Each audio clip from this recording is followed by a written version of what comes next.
ప్రైవేటీకరణకు వ్యతిరేకంగా అనంతపురం జిల్లాలో 1 కోటి సంతకాల సేకరణ కార్యక్రమం కూడా చేపట్టిన దిగ్విజయంగా కూడా ముగిసింది. దాదాపుగా పెద్ద ఎత్తున ఈ జిల్లాలో రేపు 15వ తేదీ అనగా సోమవారం ఈ అన్ని ప్రతులను కూడా అంటే ప్రజాభిప్రాయాన్ని ప్రతిబింబించేటట్లు ఏదైతే 4,55,700 మంది సంతకాలు పెట్టారో వారి యొక్క ఆశయాలని లేకపోతే వారి యొక్క అభిప్రాయాన్ని ప్రతిబింబించేటట్లు కూడా పెద్ద ఎత్తున ఈ జిల్లా కేంద్రంలో అనంతపురం జిల్లా కేంద్రంలో వైఎస్ఆర్ కాంగ్రెస్ పార్టీ ఆఫీసు నుంచి ప్రారంభమై పెద్ద ఎత్తున బైక్ ర్యాలీ కూడా చేపట్టడం కూడా జరిగింది. ఈ bike rally YSR Congress party office నుంచి బ్రిడ్జి మీదుగా, టౌన్ క్లాక్ మీదుగా, సప్తగిరి మీదుగా, పాతూరు మార్కెట్ మీదుగా, చెన్నకేశ్వర స్వామి గుడి మీదుగా, బుక్కరాయ సముద్రం వరకు కూడా బైక్ ర్యాలీ ఉంటుంది.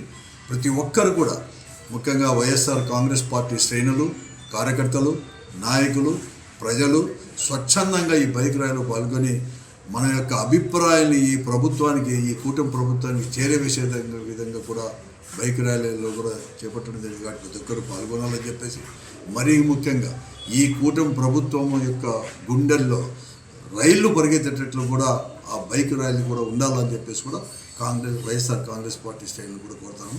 అందరూ సోమవారం 15వ తేదీ ఉదయం 9:30 నుంచి 10 గంటలకు ప్రారంభమవుతుంది. కాబట్టి 10 గంటల లోపల ప్రతి ఒక్కరు కూడా బైక్తో అందరూ కూడా వచ్చేసి రావాలని చెప్పి కోరుతాం.